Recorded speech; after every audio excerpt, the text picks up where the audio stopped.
Hi friends, welcome back to my channel. ಇವತ್ತು ನಾನು ನಂಡೇಲಿ ಬೆಳಿಗ್ಗೆನೇ ಹಲಸಿನಕಾಯಿ ಬೀಜದ ಸಾಂಬಾರು ಮಾಡ್ಕೊತಾ ಇದ್ದೀನಿ. ಅದಾದಮೇಲೆ ಸ್ವೀಟ್ ಕಾರ್ನ್ ಮಾಡ್ಕೊತಾ ಇದ್ದೀನಿ.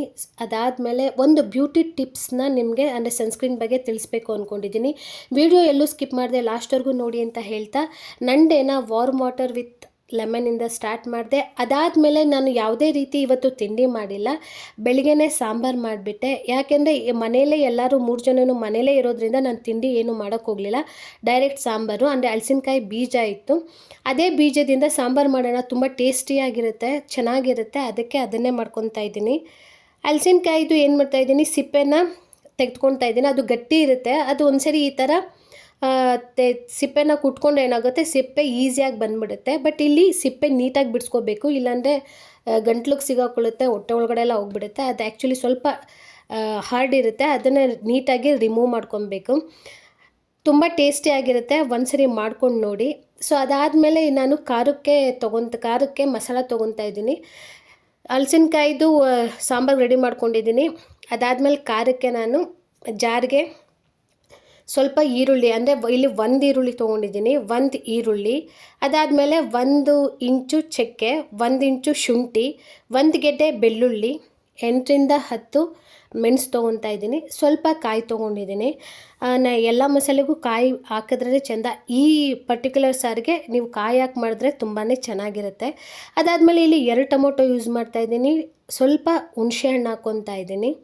ಸ್ವಲ್ಪ ಹುಣಸೆಹಣ್ಣು ಹಾಕ್ಕೊಂಡಾದ್ಮೇಲೆ ಸಾಂಬಾರು ಪೌಡರ್ ಹಾಕ್ಕೊತಾ ಇದ್ದೀನಿ. ಇಲ್ಲಿ 1½ ಸಾಂಬಾರು ಅಂದರೆ ಪುಡಿ ಸಾಂಬಾರು ಪೌಡರು.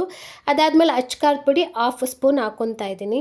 ಇದಾದಮೇಲೆ ನೀಟಾಗಿ ಗ್ರೈಂಡ್ ಮಾಡ್ಕೊಬೇಕು.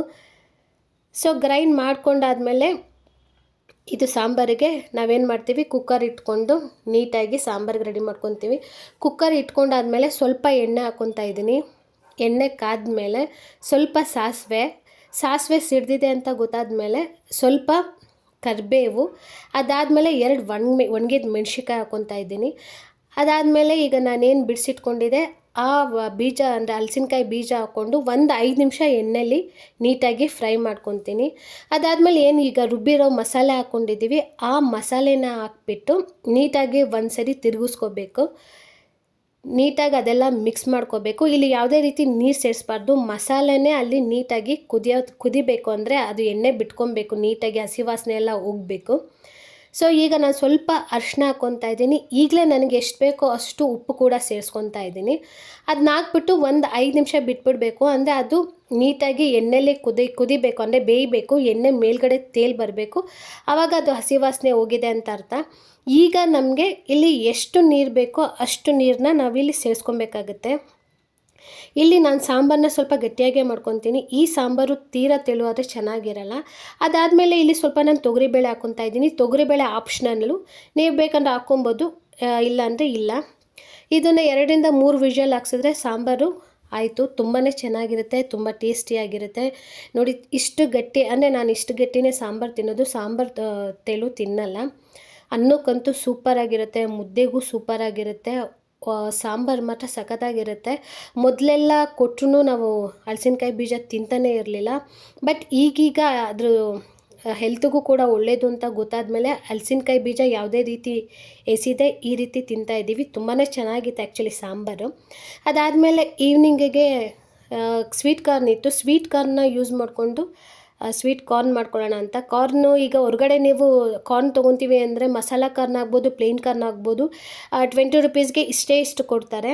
ಅದ್ರ ಬದಲು ಇದು 1 ಕಾರ್ನೇ 10 ರುಪೀಸ್ ಇರುತ್ತೆ. ಸ್ವೀಟ್ ಕಾರ್ನು ತಂದುಬಿಟ್ಟು ಆರಾಮಾಗಿ ನಾವೇ ಮನೆಯಲ್ಲಿ ಮಾಡ್ಕೊಬೋದು.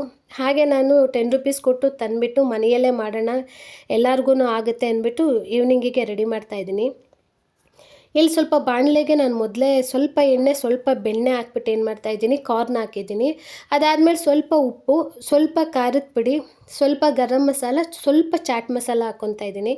ಅಂದರೆ ಇಲ್ಲಿ ನಾನು ಮಸಾಲ ಕಾರ್ನ್ ಮಾಡ್ಕೊತಾ ಇದ್ದೀನಿ, ಪ್ಲೇನ್ ಕಾರ್ನಲ್ಲ.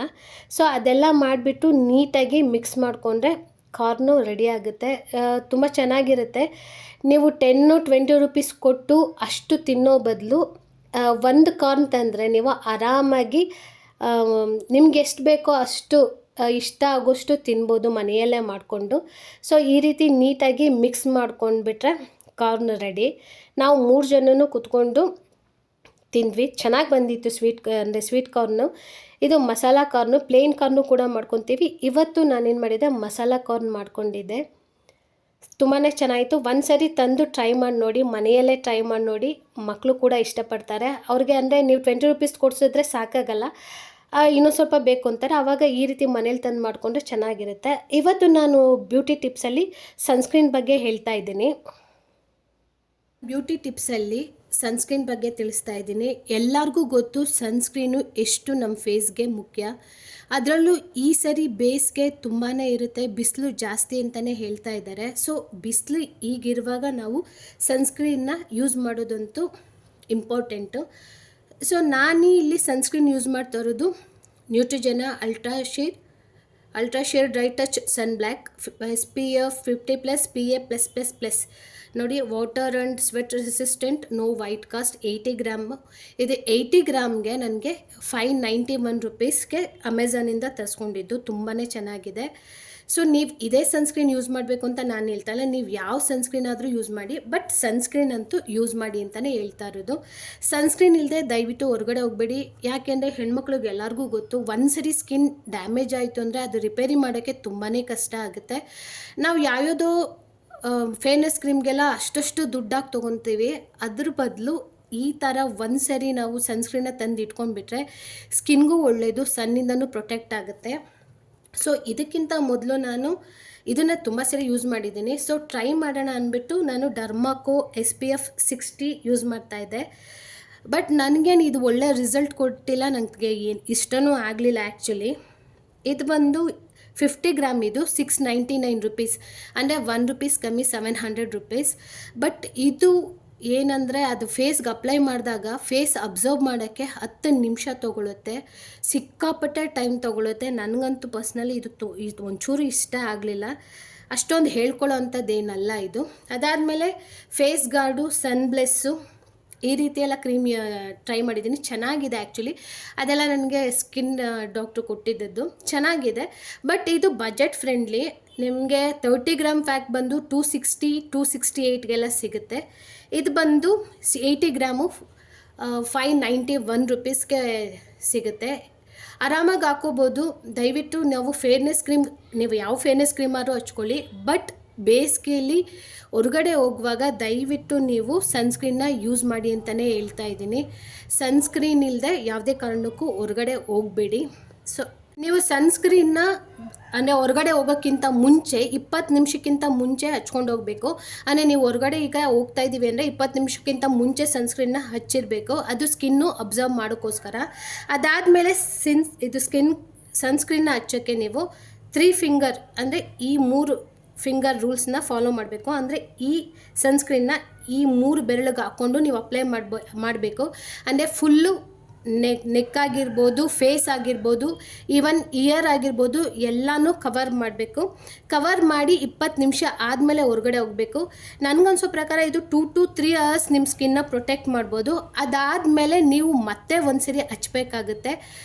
ಬಿಕಾಸ್ ಇದಕ್ಕೆ ಅಷ್ಟೇ ಅನಿಸುತ್ತೆ ನನಗೆ, ಅಂದರೆ ಒಂದು 3 hours ನಿಮ್ಮದು UVA UVBಯಿಂದ ಇದು ಪ್ರೊಟೆಕ್ಟ್ ಮಾಡ್ಬೋದು.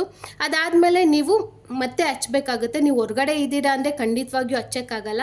ಈಗ ಬೇರೆ ಥರ ಸನ್ಸ್ಕ್ರೀನ್ ಸ್ಪ್ರೇ ಬಂದಿದೆ, ನೀವು ಅದನ್ನು ಯೂಸ್ ಮಾಡ್ಬೋದು. ಬಟ್ ಸನ್ಸ್ಕ್ರೀನ್ ಮಾತ್ರ ಮಸ್ಟ್ ನೀವು ಹಚ್ಚಲೇಬೇಕು ಫೇಸ್ಗೆ. ಸೆನ್ಸಿಟಿವ್ ಸ್ಕಿನ್ ಆಗಿದ್ದವರಂತೂ ಯಾವುದೇ ರೀತಿ ನೆಗ್ಲೆಕ್ಟ್ ಮಾಡದೆ ಈ ಬೇಸಿಗೆಯಲ್ಲಿ ಸನ್ಸ್ಕ್ರೀನ್ನ ಯೂಸ್ ಮಾಡಿ. ಈ ರೀತಿ ಹೇಳ್ತಾ ಈ ವಿಡಿಯೋ ನಾನು ಇಲ್ಲಿಗೆ ಎಂಡ್ ಮಾಡ್ತಾ ಇದ್ದೀನಿ. ಈ ವಿಡಿಯೋ ನಿಮ್ಗೆ ಯಾರಿಗಾದ್ರೂ ಇಷ್ಟ ಆದರೆ ಲೈಕ್ ಮಾಡಿ, ಶೇರ್ ಮಾಡಿ, ಸಬ್ಸ್ಕ್ರೈಬ್ ಮಾಡಿಕೊಂಡು ನನ್ನ ಚಾನಲ್ನ ನೋಡಿ ಅಂತ ಹೇಳ್ತಾ ಥ್ಯಾಂಕ್ ಯು, ಬಾಯ್.